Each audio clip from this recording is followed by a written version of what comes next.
નમસ્કાર વિદ્યાર્થી મિત્રો, કેમ છો બધા?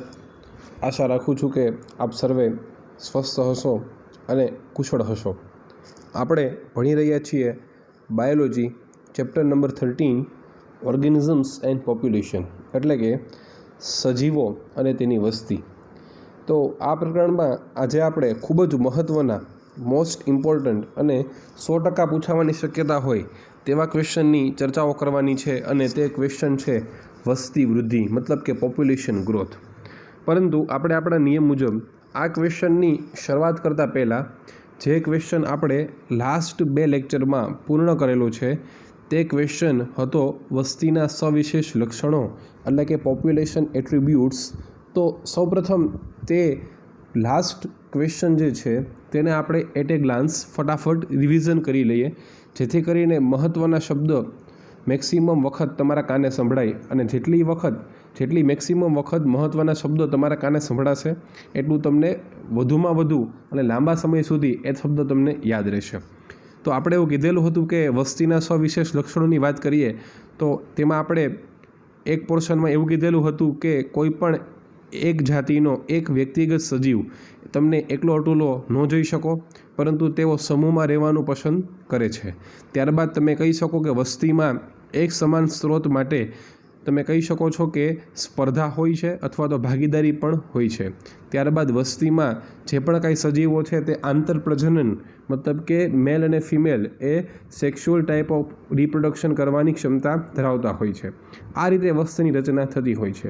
ત્યારબાદ આપણે એવો પણ ઉલ્લેખ કરેલો કે આંતરપ્રજનન શબ્દનું કનેક્શન ભલે માત્ર ને માત્ર લિંગી પ્રજનન માટે જ હોય, મતલબ ભલે માત્ર ને માત્ર સેક્સ્યુઅલ રિપ્રોડક્શન માટે જ હોય, પરંતુ જો આપણે આ પરિસ્થિતિકીય અભ્યાસની વાત કરીએ, મતલબ કે અકોર્ડિંગ ટુ ઇકોલોજીકલ સ્ટડીઝ, તમામ પ્રકારના સજીવો, પછી તે લિંગી પ્રજનનથી ઉત્પન્ન થયા હોય કે અલિંગી પ્રજનનથી ઉત્પન્ન થયા હોય, તે બંનેનો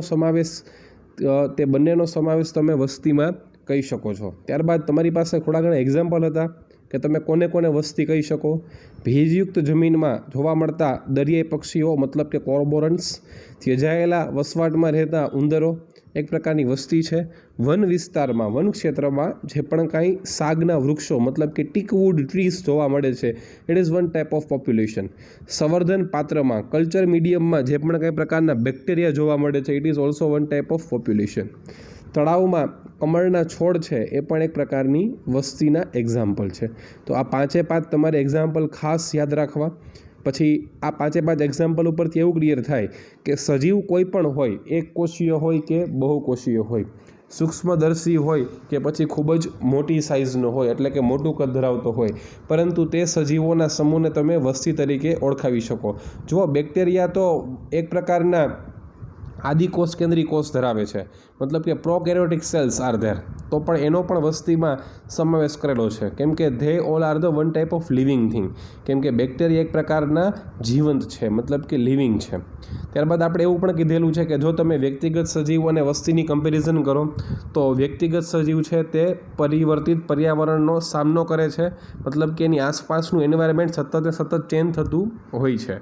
જ્યારે તમે કહી શકો કે વસ્તીમાં શું છે, તો કે વસ્તીના સ્તરે પ્રાકૃતિક પસંદગી દ્વારા ઇચ્છિત લક્ષણો, મતલબ કે ડિઝાયર કેરેક્ટર્સ, સિલેક્ટેડ કેરેક્ટર્સ, એને વિકસિત કરવાનું સંચાલન થાય છે. આથી વસ્તી છે એ ઇકોલોજી, એટલે કે પરિસ્થિતિ વિદ્યાનું કે એક મહત્ત્વનું પાસું છે, મહત્ત્વનું ક્ષેત્ર છે, કેમ કે તે ઇકોલોજીને 2 અલગ અલગ સાયન્સ સાથે જોડે છે. 2 નામ તમારે યાદ રાખવાના. પહેલું હતું વસ્તી જીર્ણ વિદ્યા, which is known as population genetics, અને બીજું હતું ઉદ્વિકાસ, મતલબ કે ઇવોલ્યુશન. પછી તમે કમ્પેર કરો કે જે ચોક્કસ લક્ષણો વસ્તી પાસે છે એ ચોક્કસ લક્ષણો વ્યક્તિગત સજીવો પાસે નથી, કેમ કે સજીવ છે તે જન્મે છે, મૃત્યુ પામે છે, પરંતુ વસ્તી પાસે તો જન્મદર અને મૃત્યુદર છે. જો આ 2 પ્રકારના પેરામીટર્સ થઈ ગયા, પેલું જન્મદર, બીજું મૃત્યુદર. ત્યારબાદ આપણે 2 એક્ઝામ્પલ જોયા હતા. યાદ કરો કે તળાવમાં પહેલાં 20 કમળના છોડ હતા, પછી લિંગી પ્રજનન દ્વારા 8 નવા છોડ ઉમેરાય છે, તો 20 + 8 = 28 છોડ એક વર્ષના અંતે મળે છે. તો 28નો ઉલ્લેખ ક્યાંય નહીં થાય, પરંતુ જન્મદર બરાબર નવા ઉમેરાતા છોડની સંખ્યા એના છેદમાં પહેલાં હતા તેટલા છોડની સંખ્યા. તો 8/20 = 0.4 ઇન્ડિવિડ્યુઅલ્સ ઓફ સ્પ્રિંગ્સ, એટલે કે સંતતિ પ્રતિ કમળ પ્રતિ વર્ષ. આ સેમ મેથડથી તમે મૃત્યુદર પણ ગોતી શકો, તેનું પણ આપણે એક્ઝામ્પલની વાત કરેલી છે. તો 2 પેરામીટર તમે જોયા, પહેલું જન્મદર અને બીજું હતું મૃત્યુદર. ત્યારબાદ તમે જો પેરામીટર નંબર 3ની વાત કરો છો, તો પેરામીટર નંબર 3 છે સેક્સ રેશિયો, મતલબ કે લિંગ પ્રમાણ. એટલે વ્યક્તિગત સજીવ નર હોઈ શકે અથવા માદા હોઈ શકે. તો નર અને માદા એના પ્રમાણને, બરાબર છે, એના જે પણ કાંઈ પ્રમાણ નીકળે, એનો જે પણ કાંઈ રેશિયો નીકળે એને તમે સેક્સ રેશિયો મતલબ કે લિંગ પ્રમાણ કહી શકો. લિંગ પ્રમાણનો અન્ય શબ્દ છે જાતિ પ્રમાણ. તો પહેલું જન્મદર, બીજું મૃત્યુદર, ત્રીજું આવ્યું લિંગ પ્રમાણ મતલબ કે સેક્સ રેશિયો. ત્યારબાદ હવે ચોથા પેરામીટરમાં આપણે વય પિરામિડની વાત કરવાની છે. કોઈ આપેલ સમયે અલગ અલગ વયના વ્યક્તિ સજીવોના સંગઠનથી બનેલી હોય છે વસ્તી. જો વસ્તી માટે વય વિતરણ મતલબ કે આપેલ વય અથવા તો વય જૂથના વ્યક્તિઓની સજીવોની ટકાવારી દર્શાવવામાં આવે તો તેનાથી બનતી રચનાને તમે વય પિરામિડ કહી શકો. માનવ વસ્તીના વય પિરામિડ તમને બતાવેલા છે. તો માનવ વસ્તીના વય પિરામિડમાં તમે બંને નર અને માદાનું વય વિતરણ કરી શકો. પિરામિડનો આકાર છે તે વસ્તી વૃદ્ધિને પ્રતિબિંબિત કરે છે. તો ટીક કરો કે પિરામિડનો આકાર છે તે કોનો દરજ્જો છે. તો તમે કહી શકો છો પિરામિડનો આકાર છે તે વસ્તીની વૃદ્ધિ સ્થિતિનો દરજ્જો છે.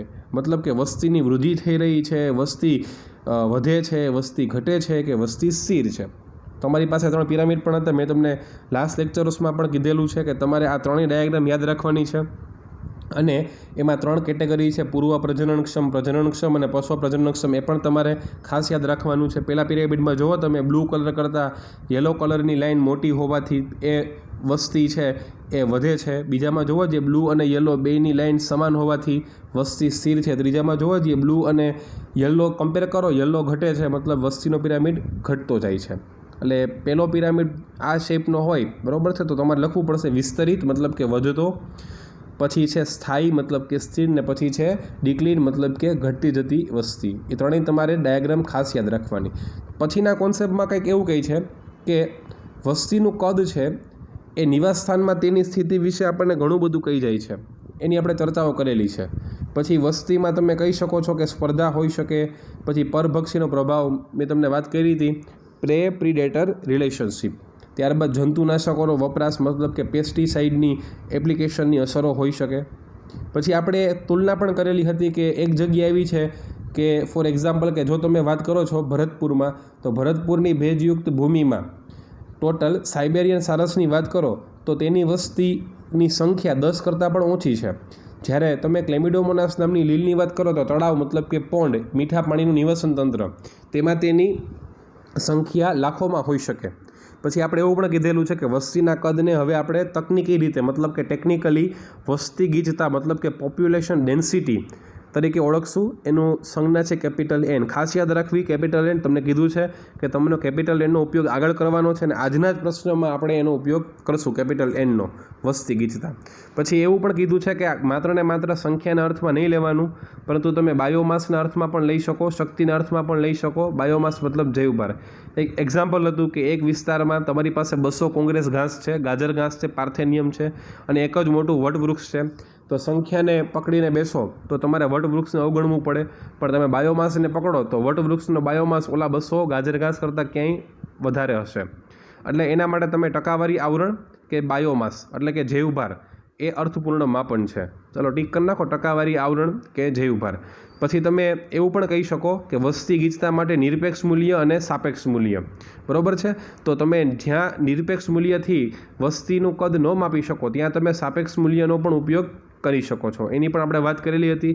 પછી એક્ઝામ્પલ પણ કીધું હતું કે માછલી પકડવા માટેની ટ્રેપ હોય તો એક વખત તમે જે ટ્રેપ નાખો છો અને એમાં કેટલી માછલી પકડાય છે એના ઉપરથી તમે તળાવમાં કે કોઈ પણ નદીમાં માછલીની સંખ્યાનો પણ અંદાજ લગાવી શકો છો. પછી મેં તમને કીધું હતું કે આ મોસ્ટ ઇમ્પોર્ટન્ટ MCQ છે કે જો તમે વાઘની વસ્તી ગણતરીની વાત કરો છો, મતલબ કે ટાઈગર સેન્સસની વાત કરો છો, તો આપણા જે નેશનલ પાર્ક્સ છે મતલબ કે રાષ્ટ્રીય ઉદ્યાનો અને વાઘ આરક્ષણ ક્ષેત્રોમાં આ વાઘની વસ્તી ગણતરી કરવા માટે 2 વસ્તુને ઉપયોગમાં લેવામાં આવે છે. વસ્તુ નંબર 1માં તમે કહી શકો વાઘના પગલાંની નિશાનીઓ, ટીક કરજો, અને બીજું છે તેની મળ ગુટિકાઓ મતલબ કે પેલેટ્સને આધારે તમે વાઘની વસ્તી ગણતરી કરી શકો છો. એ પણ એક પ્રકારની નિરપેક્ષ ગણતરી છે. તો આ રીતે તે ક્વેશ્ચન છે તે સંપૂર્ણપણે સમાપ્ત થાય છે. અને આજે હવે આપણે ખૂબ જ મહત્ત્વનો પ્રશ્ન એના વિશેની ચર્ચા કરવાની છે. આજનો પ્રશ્ન છે વસ્તી વૃદ્ધિ. મતલબ કે પોપ્યુલેશન ગ્રોથ. મેં તમને કીધેલું છે કે આ પ્રશ્નમાં તમારે વસ્તી ગીચતા પોપ્યુલેશન ડેન્સિટી કેપિટલ Nનો ઉપયોગ કરવાનો છે. આ પ્રશ્ન માટે પણ આપણે સેમ મેથડ ઇઝી લેંગ્વેજ નોટ્સનો જ ઉપયોગ કરશું. જો તમારી સ્ક્રીન ઉપર ટાઇટલ છે વસ્તી વૃદ્ધિ મતલબ કે પોપ્યુલેશન ગ્રોથ, 100% પૂછાવાની શક્યતા, મોસ્ટ IMP, બરાબર છે. આ પ્રશ્ન પૂછાવાની શક્યતા 100% છે. ચાલો, પોઈન્ટ નંબર 1માં શું કહે છે? કોઈ પણ જાતિ માટે વસ્તીનું કદ એ સ્થિર માપદંડ નથી. જો આપણે શું કહીએ છીએ, કોઈ પણ એક જાતિની વાત કરીએ, ફોર એક્ઝામ્પલ કે સિંહની જાતિ, ફોર એક્ઝામ્પલ કે મનુષ્યની જાતિ, તો કોઈ પણ જાતિ માટે વસ્તીનું કદ, ચાલો વસ્તીનું કદ તમે કયા અર્થમાં લેશો? આપણે લઈ શકીએ કે સજીવોની સંખ્યા એ સ્થિર માપદંડ નથી. મતલબ કે તમે સમજી શકો છો કે કેટલા વર્ષોથી મનુષ્યની વસ્તી છે એ લગાતાર વધી રહી છે. અથવા તો કોઈ પણ તમે એવી વાત કરો કે જો આપણે વાત કરીએ છીએ ફોર એક્ઝામ્પલ કે ચિત્તાની, તો ચિત્તા તો હવે એક્સટિન્ડ થઈ ગયા છે, બરાબર છે, લુપ્ત થઈ ગયા છે ચિત્તા છે તે ભારતમાંથી. તો ચિત્તાની જાતિની તમે વાત કરો છેલ્લા 50 વર્ષમાં તો પ્રમાણમાં ઘટી રહી છે અને અંતે કેવી થઈ ગઈ? લુપ્ત થઈ ગઈ. મતલબ કોઈ પણ જાતિ માટે વસ્તીનું કદ છે એ સ્થિર માપદંડ નથી. માપદંડને તમે એક પ્રકારનો પેરામીટર કહી શકો. જો લખ્યું છે અહીંયા સ્ટેટિક પેરામીટર, એટલે કે સ્થિર માપદંડ નથી, તે સમયે બદલાતું રહે છે. ફોર એક્ઝામ્પલ કે ઘણી વખત તમે સાંભળ્યું હોય કે કોઈ પણ લેક છે, કોઈ પણ તળાવ છે, એમાં તળાવમાં એની સપાટી ઉપર થોડી તમને ગાંડી વેલ જોવા મળતી હોય, બરાબર છે. હવે તમે ગાંડી વેલને સાફ કરી નાખો તો ગાંડી વેલની વસ્તી છે, બરાબર, એ થઈ ગઈ 0 અને તમે એને ઉગવા દો, ફોર એક્ઝામ્પલ તમે સાફ કરતા નથી, તો પછી એની વસ્તી વધી જશે. એટલે યાદ રાખવું કે કોઈ પણ જાતિની વાત કરો, આ વિશ્વમાં હજી કેટલી જાતિઓ છે એ પણ હજી મનુષ્યને ખબર નથી. એટલે પહેલા પ્રશ્ન તો એ આવે. પણ કોઈ પણ જાતિની વાત કરો તો એ જાતિ માટે વસ્તીનું કદ, એટલે કે વસ્તી ગીચતા, એટલે કે વસ્તીની સંખ્યા, એટલે કે વસ્તીનો જૈવભાર એ કોઈ પણ સંજોગોમાં સ્થિર માપદંડ ના હોઈ શકે. સમયે બદલાતું રહે છે, સમયની સાથે આ વસ્તુ બદલાય છે. ચાલો, આ જે વસ્તીનું કદ છે તેનો આધાર કોના ઉપર રહે? તો તમારી પાસે કેટલાક પરિબળો છે. આ પરિબળો 3 છે. ખાસ તમારે 3 પરિબળો યાદ રાખવા for the purpose of MCQ. લખ્યું છે પેલું આહારની ઉપલબ્ધિ. યાદ કરો, આપણે બોલતા હોઈએ છીએ ઘણી વખત રોટી કપડાં ઓર મકાન.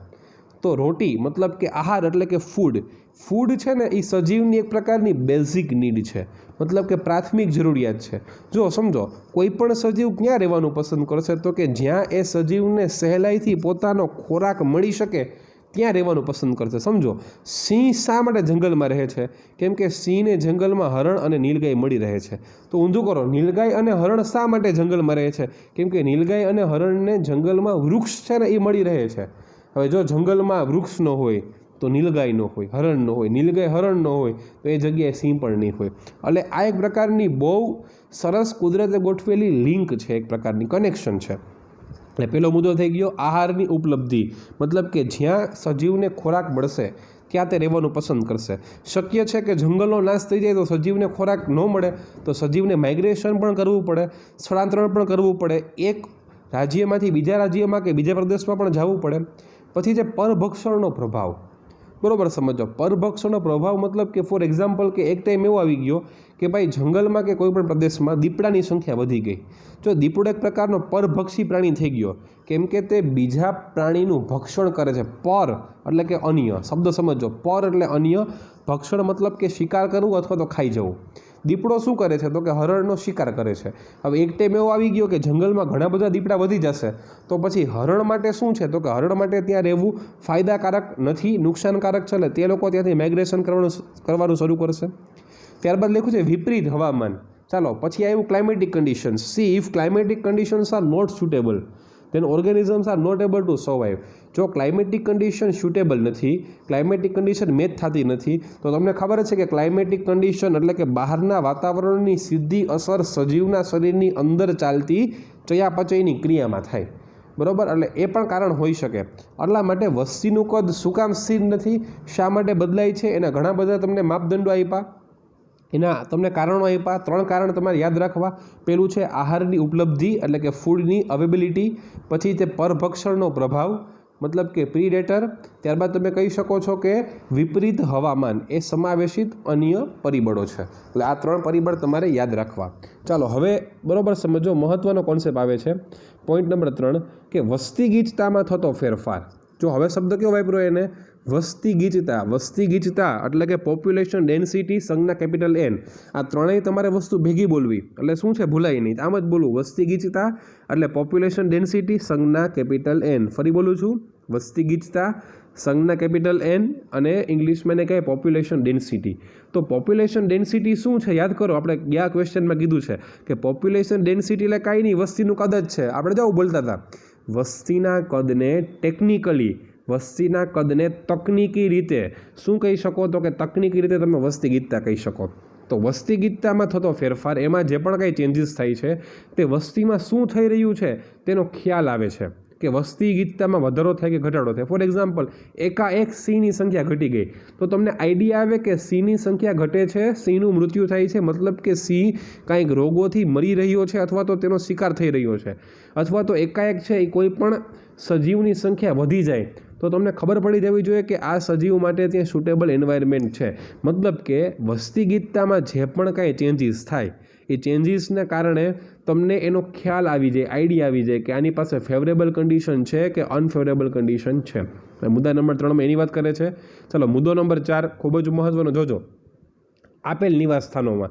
હવે આપેલ નિવાસ સ્થાન મતલબ કે જો આમ બોલું છું, કોઈ ચોક્કસ નદી, કોઈ ચોક્કસ રણ પ્રદેશ, કોઈ ચોક્કસ ધ્રુવ પ્રદેશ, એને ચોક્કસ નિવાસ સ્થાન કહેવાય. આપેલ ચોક્કસ નિવાસ સ્થાનમાં તમારે વસ્તીની ગીચતા, જો પાછું શબ્દ શું એવું વસ્તી ગીચતા, એ 4 મૂળભૂત પ્રક્રિયાઓમાં ફેરફાર થવાને કારણે વધતી કે ઘટતી રહે છે. ચાલો, વસ્તી ગીચતામાં ફેરફાર થાય તે 100% સાચી વાત. તો કે હા, આપણે બોલી ગયા છીએ કે વસ્તી ગીચતામાં ફેરફાર થાય. શું કામ? કેમ કે વસ્તીનું કદ છે તે કોઈ પણ સંજોગોમાં કોન્સ્ટન્ટ અચળ ન હોઈ શકે, તેમાં સમયે સમયે બદલાવ થાય, વધારો પણ થાય અથવા ઘટાડો પણ થાય. બરોબર છે. ત્યારબાદ તમે કહી શકો કે વસ્તી ગીચતામાં કયા કયા પરિબળો ફેરફાર કરે? તો કે 4 પરિબળો છે એ ફેરફાર કરે. હવે સમજો, ફેરફાર મતલબ કે વધારો પણ હોઈ શકે અથવા તો ઘટાડો પણ હોઈ શકે. સિંહ 523 છે, 523ના 900 થાય તો એ એક પ્રકારનો ફેરફાર છે, પણ સમજો વધારા સાથેનો ફેરફાર. 523ના 300 થાય તો એ એક પ્રકારનો ઘટાડા સાથેનો ફેરફાર છે. તો 4 તમારે મુદ્દા યાદ રાખવાના. પહેલું છે જન્મદર, બીજું છે અંતઃ સ્થળાંતરણ, ત્રીજું છે મૃત્યુદર અને ચોથું છે બહિર સ્થળાંતરણ. જો આમ તમને જોડીમાં લખ્યું છે જન્મદર, અંતઃ સ્થળાંતરણ, મૃત્યુદર અને બહિર સ્થળાંતરણ. કેમ કે આ વિષયની વ્યાખ્યા આખી સમજશું આપણે ઇક્વેશનમાં આગળ અને પછીના પેજમાં, પણ તમે સમજો જન્મદર સાથે તમારે યાદ રાખવું પડશે અંતઃ સ્થળાંતરણ. એ શું કરે? તો કે આ બંને છે તે વસ્તી ગીચતામાં વધારો કરે. એટલે 4માંથી 2 પરિબળો કેવા છે વસ્તી ગીચતામાં વધારો કરનારા? એ 2 ક્યાં? જન્મદર અને અંતઃ સ્થળાંતરણ. MCQ માટે ખાસ યાદ રાખવું. બાકીના 2 ક્યાં છે? નંબર 3માં લખ્યું છે મૃત્યુદર, નંબર 4માં લખ્યું છે બહિર સ્થળાંતરણ. એ શું કરશે? તો કે એ વસ્તી ગીચતામાં ઘટાડો કરશે. મતલબ કે તમારી પાસે 4 પરિબળો છે કે જે વસ્તી ગીચતામાં ફેરફાર કરે. 4માંથી 2 એવા છે કે જે વસ્તી ગીચતામાં વધારો કરે અને બાકીના 2 એવા છે જે વસ્તી ગીચતામાં ઘટાડો કરે. ઓકે, હવે આમ પૂછે કે કયા 2 પરિબળો વસ્તી ગીચતામાં વધારો કરે?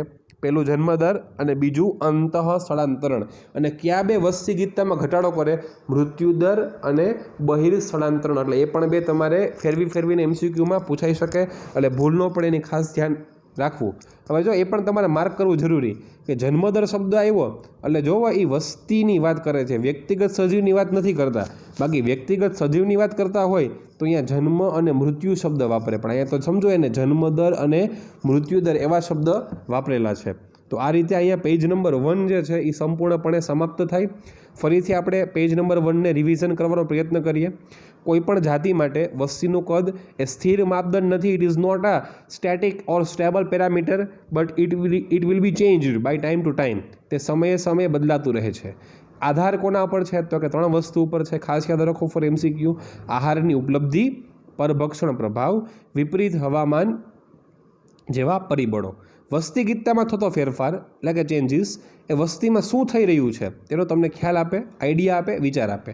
પછી વધારો પણ હોઈ શકે અથવા ઘટાડો પણ હોઈ શકે. આપેલ ચોક્કસ નિવાસ સ્થાનોમાં વસ્તીની ગીચતા એ 4 મૂળભૂત પ્રક્રિયાઓમાં ફેરફાર થવાને કારણે થતી હોય છે. ચાલો, 2 એવા છે કે જે વસ્તી ગીચતામાં વધારો કરાવે અને બાકીના 2 એવા છે કે જે વસ્તી ગીચતામાં ઘટાડો કરાવે. વધારો કોણ કરાવે? જન્મદર અને અંતઃ સ્થળાંતરણ.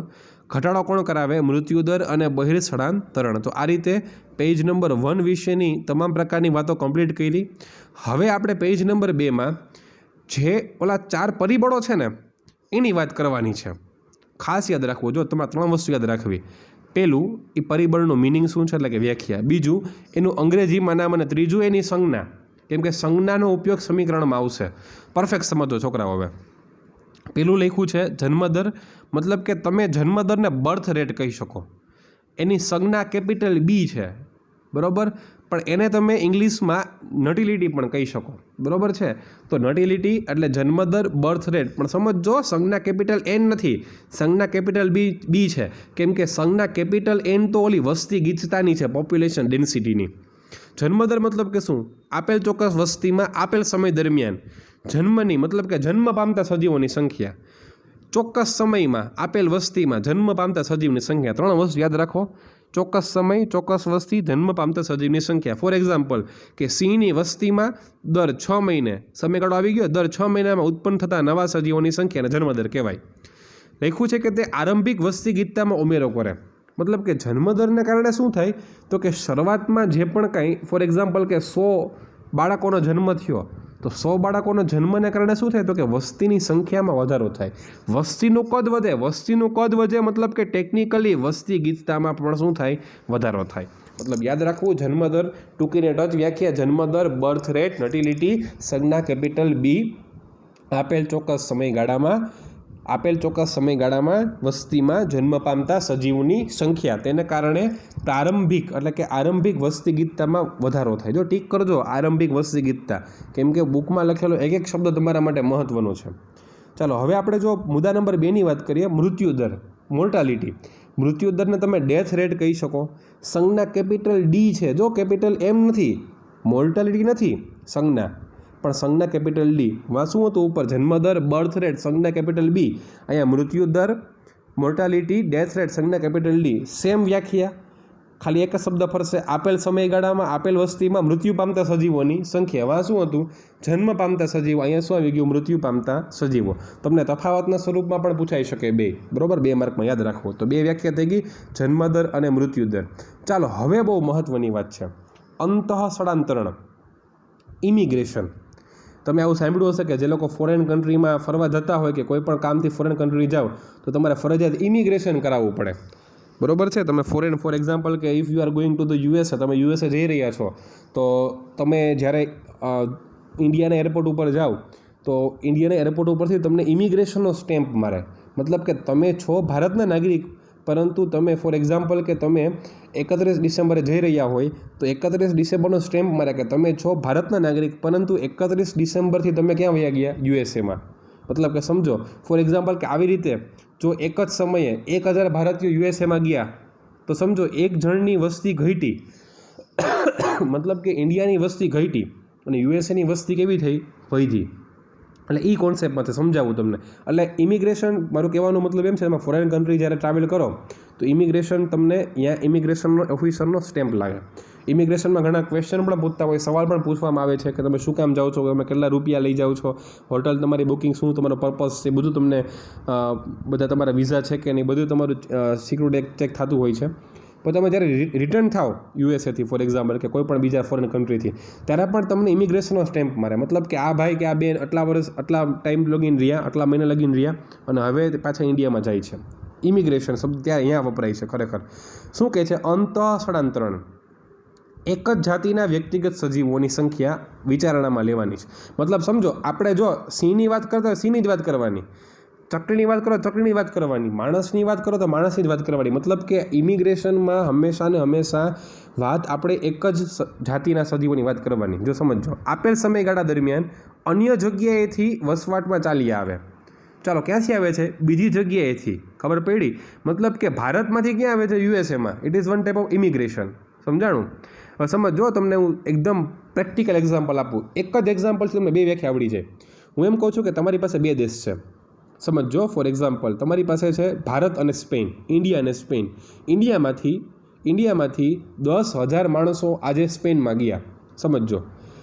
ક્યાંથી ક્યાં ગયા? ઇન્ડિયામાંથી ક્યાં ગયા? સ્પેનમાં. હવે સમજો, એટલે એકની વસ્તી વધી. વસ્તી કોની વધી? સ્પેનની વસ્તી વધી. તમે સમજો, કેમ કે સ્પેનમાં શું થયું? તો કે સ્પેનમાં 10,000 માણસોનું અંતઃ સ્થળાંતરણ થયું. સમજાણું? જ્યારે વસ્તી કોને ઘટી? તો કે ઇન્ડિયાની વસ્તી ઘટી, કેમ કે ઇન્ડિયામાંથી 10,000 માણસોનું બહિર સ્થળાંતરણ થાય. મતલબ કે સમજો કે જો સ્પેનમાં અંતઃ સ્થળાંતરણ થયું હોય તો ઇન્ડિયામાં ઓટોમેટિક શું થઈ જાય? બહિર સ્થળાંતરણ. મતલબ કે સ્પેનમાં 10,000 માણસો આવે છે તો સ્પેનની વસ્તી ગીતતા વધે. પણ એ 10,000 માણસો ક્યાંકથી બીજામાંથી આવ્યા હશે ને, તો જે દેશમાંથી આવ્યા એની વસ્તી ગીતતા કેવી થઈ ગઈ? ઘટી ગઈ. હવે તમને કન્સેપ્ટ આવડી ગયો છે. એટલે અંતઃ સ્થળાંતરણ કારણે વસ્તી વધે, કેમ કે 10,000 માણસો સ્પેનમાં જાય છે. જ્યારે બહિર સ્થળાંતરણથી શું થાય? વસ્તી ઘટે. યાદ રાખવું, અંતઃ સ્થળાંતરણ ઇમિગ્રેશન કેપિટલ આઈ, બહિર સ્થળાંતરણ એમિગ્રેશન બોલાય કેપિટલ ઈ. વસ્તીના સજીવોની એવી સંખ્યાને વિચારણામાં લેવાની છે કે આપેલ સમયગાળામાં નિવાસસ્થાન છોડીને ક્યાં વયા ગયા? અન્ય વયા ગયા. ભારતમાંથી ક્યાં ગયા? સ્પેનમાં. બરાબર, ભારતમાંથી સ્પેનમાં ગયા. ભારત માટે બહિર સ્થળાંતરણ, સ્પેન માટે અંતઃ સ્થળાંતરણ. સો 4 ડેફિનેશન્સ આર ધેર. આ 4 ખૂબ જ મહત્વની ડેફિનેશન છે અને આ 4 ડેફિનેશન એટલે કે આ 4 પરિબળોની મદદથી જ વસ્તી ગીતતામાં રમત જોવા મળે છે. તો ફરી બોલી જાઉં, વસ્તી ગીતતા પોપ્યુલેશન ડેન્સિટીમાં કેટલા પરિબળો? 4 પરિબળો અસર કરે. પહેલું જન્મદર, બીજું મૃત્યુદર, ત્રીજું અંતઃ સ્થળાંતરણ મતલબ કે ઇમિગ્રેશન, અને ચોથું બહિર સ્થળાંતરણ મતલબ કે ઇમિગ્રેશન. સંજ્ઞા યાદ રાખો, જન્મદર સંજ્ઞા બર્થ રેટ કેપિટલ બી, મૃત્યુદર સંજ્ઞા ડેથ રેટ કેપિટલ ડી, અંતઃ સ્થળાંતરણ એટલે કે ઇમિગ્રેશન કેપિટલ આઈ, બહિર સ્થળાંતરણ એટલે કે ઇમિગ્રેશન કેપિટલ ઈ. ફરીથી વ્યાખ્યા બોલી જાય, જન્મદરમાં આપેલ વસ્તીમાં આપેલ સમયમાં જન્મ લેતા ઉત્પન્ન પામતા બાળકોની સંખ્યા, સંતતિની સંખ્યા, તેને કારણે આરંભિક વસ્તી ગીતતામાં વધારો થાય. મૃત્યુદર આપેલ સમયમાં આપેલ વસ્તીમાં મૃત્યુ પામતા સજીવોની સંખ્યા.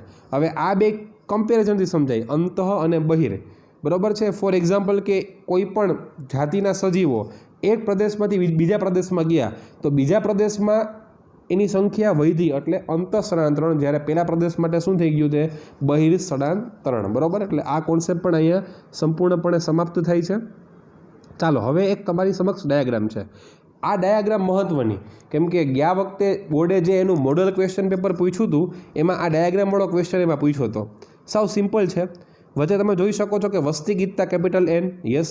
આજુબાજુમાં ચારે તરફ એના પરિબળો છે. જન્મદર છે, અંતઃ સ્થળાંતરણ, મૃત્યુદર અને બહિર સ્થળાંતરણ. હવે ખાલી જો બેમાં તમને પ્લસ સાઇન છે ને બેમાં તમને માઇનસ સાઇન છે. એટલે વસ્તી ગીતતા ક્યારે વધે ને ક્યારે ઘટે એની વાત છે.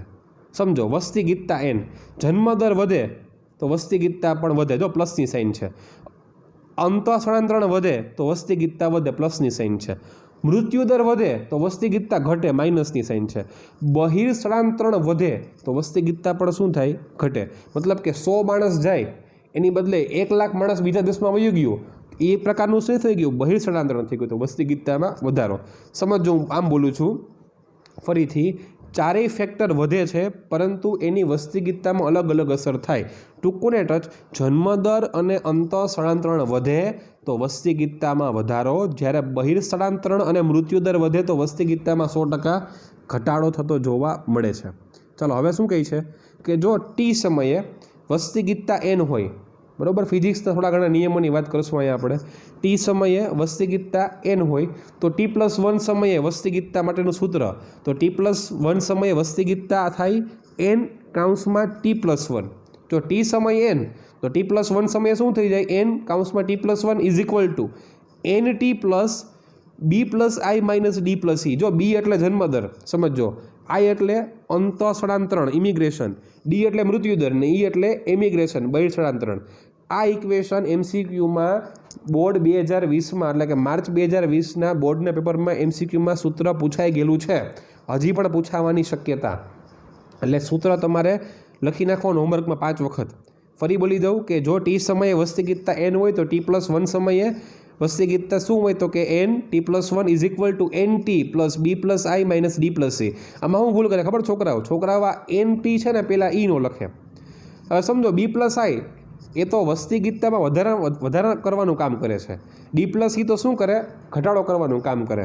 એટલે સૂત્ર ઉપરથી 2 વાક્ય યાદ રાખવાના તમારે કે જો B પ્લસ Iનું મૂલ્ય, B પ્લસ I એટલે જન્મદર અને ઇમિગ્રેશનનું મૂલ્ય, D પ્લસ E એટલે કે મૃત્યુદર અને એમિગ્રેશન કરતાં વધી જાય તો વસ્તી ગીતતામાં વધારો. 100%ની વાત છે. B+I વધે D+E કરતાં તો વસ્તી ગીતતા વધે. પણ ઊંધું થઈ જાય, B+Iનું મૂલ્ય એ D+E કરતાં ઘટે તો વસ્તી ગીતતામાં શું થાય? તો વસ્તી ગીતતામાં પણ સંપૂર્ણપણે ઘટાડો જોવા મળશે. તો આ પેજમાં ખાલી 2 વાત કરી, ઉપર સાઈડ ડાયાગ્રામ, નીચે બાજુ સૂત્ર યાદ રાખો. સૂત્ર પરથી નીચેના 2 MCQ છે. MCQ પણ એક્ઝામમાં પૂછાશે. B+Iનું મૂલ્ય D+E કરતાં વધે, વસ્તી ગીતતા વધે.